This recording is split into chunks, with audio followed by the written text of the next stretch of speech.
Kia ora, I'm Carolyn Young, Chief Executive at Retail NZ. Join us for today's episode where we'll be discussing retail crime.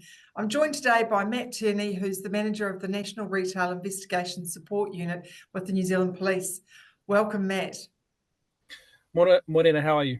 Yeah, pretty good, thank you, this morning. Look, we expect this chat to take no more than 10 minutes. We just want to keep it short and sharp, enough time to grab a coffee and take a short break. I guess, Matt, tell us what's been happening recently. What are the updates that you can provide our members around what are you seeing in terms of trends?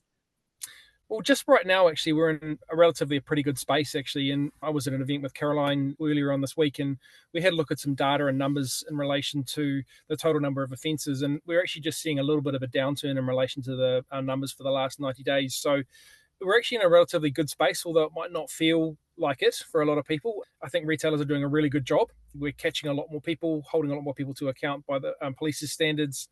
And I think, we're operating pretty well, really.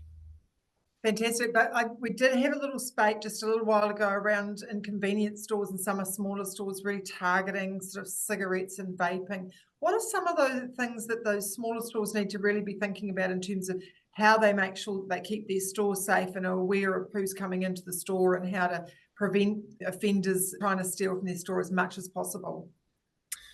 It's just understanding what your commodity items are that are commonly stolen, which is your cash, your vapes, and your cigarettes, and just making sure that those are significantly restricted in their availability or access for those offenders. So things like making sure tills are closed and bolted down so they can't be picked up, making sure that they're emptied at the end of the night when you're closing or closed down, making sure that cigarette cabinets throughout the course of the day are locked and secured at all times unless you're grabbing something out of them.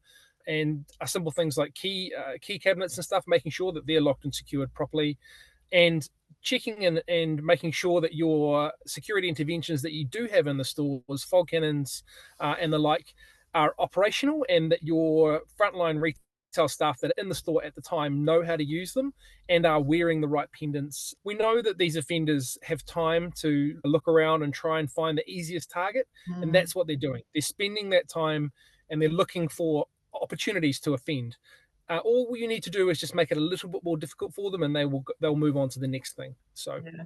These guys are smart operators, right? They're out there scoping out what's happening in various stores and looking for those loopholes, and then they come in and grab them. And that's why it's really important to ensure that your keys are put away, that everything's locked, that you're aware who's coming in. And I think that old adage, right? One of the things that you often say is that customer service is one of the things that turns offenders off, right? If you can, fill them with love and go and welcome people into the store, engage with them, they're probably less likely to steal from you. Yeah, the key thing that from speaking to offenders, and we do a lot, I'm sure you can appreciate, the key thing that they all tell us is they don't want to be noticed, they don't want to be identified, and they don't want to be spoken to. You're never going to defeat every single person. There are some people that it wouldn't matter if there was a police officer there, they would still offend. But the majority, if they're dealt with at the front as they enter the store, greeted and offered customer service, then they're opportunists. They will turn around and look for another place to go to. Yeah, you were telling me just before about a retail store. We won't name the store or the items that the person took, where they came back into the store several times in one day and stole the same thing over and over. And I think you are, one of the team from the police asked them, well, why? Yeah, so that was a female shoplifter. She went into the same store 6 times in one day and took items. And she said to us, look, if anybody had said to me or challenged me or spoken to me, then I would have left. But the mere fact that she didn't, and nobody did, enabled her that opportunity to go in and out of the stores.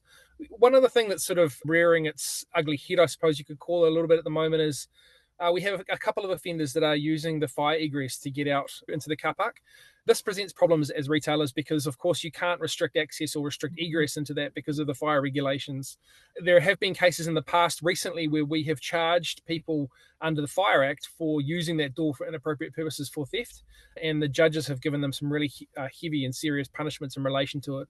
And I think that reflects the fact that it's quite difficult for you to do anything or to change the environment there to make it more difficult for those offenders. So please, if you're finding anything like that, make sure that you're reporting obviously the theft to us, but also reporting the fact that they've used that as an egress as well to get out of your premise, and we'll certainly make sure that when we're charging that person, they're charged appropriately. Yeah.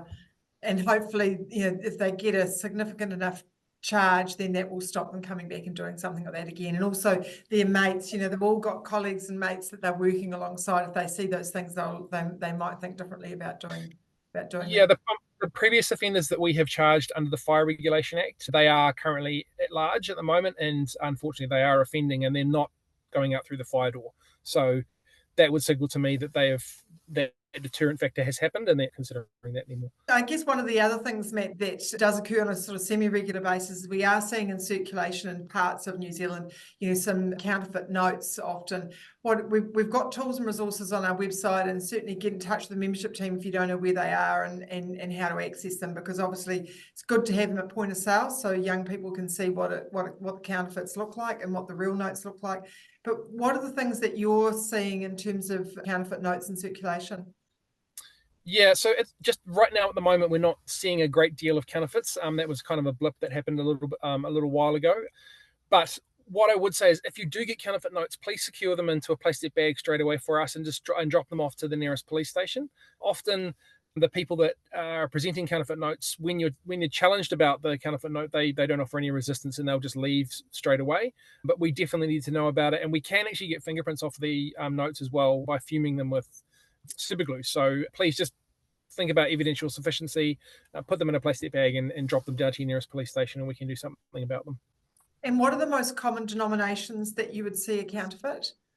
The most common denomination by far is a 50.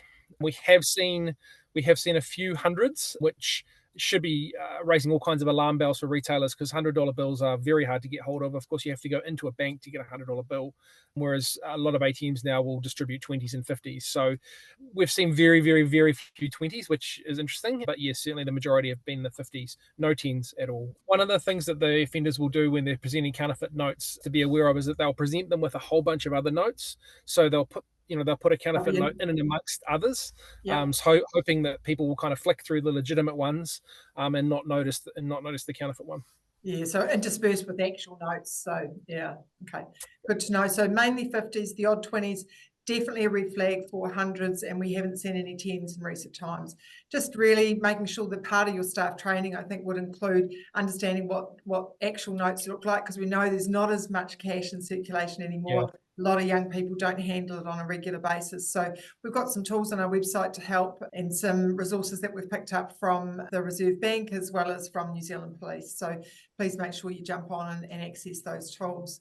Look, thanks so much for joining us today, Matt. It's always great to have a chat and hear the work that New Zealand Police are doing to support the retail sector. I also want to thank our Retail NZ partners, Westpac, MasterCard, Visa, Meridian and Z Energy, without whose support we wouldn't be able to keep you up to date with everything retail. We hope you enjoyed your coffee and you learned something today about retail crime and what you need to do to keep your store and your staff safe. Thanks again for taking a few minutes out of your day. But don't forget to subscribe to Retail Unplugged on your preferred channel so you can keep up to date with all the current industry knowledge. Until next time, ka kite anō, bye for now. Kia ora. Kia ora.